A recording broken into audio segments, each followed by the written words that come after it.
И здравейте хора, това е предисторията, как сме се чувствали, докато сме се позабравихме за YouTube. Да. Просто един ден една приятелка казаше, знаете ли какво е TikTok? Ние казваме, брат, какво е TikTok, човек? И тя ни обясни всичко, нали, танци, тренд, и ние казваме, добре, ще го направим, нали? И ние до малко забравихме, нали, за YouTube, Shorts и разни неща. Докато честито за нас вече, как да кажа,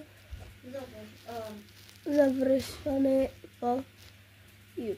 Защото смисъл се чувствахме малко самотни, снимахме с приятели танци, не ги чувствахме истински.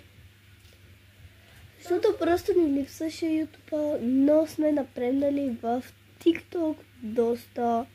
Сме даже още по-известни. Загубихме канал в YouTube с 100 000 абонати. Изтрихме си всички видеа и сега едва завърнахме някои видеа. Само 3. Да. Защото просто ние без YouTube бехме what? This is amazing. Как търпях аз да сама да не се върна. Защото аз много исках, ама sure, amazing за мен, за сестра ми. Тогава буквално не знаехме защо спряхме от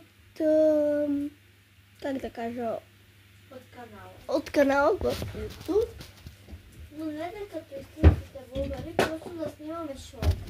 Да, ние снимахме си шортове, но бяхме също и много известни. Това са мисенките и тук имам огледало за това.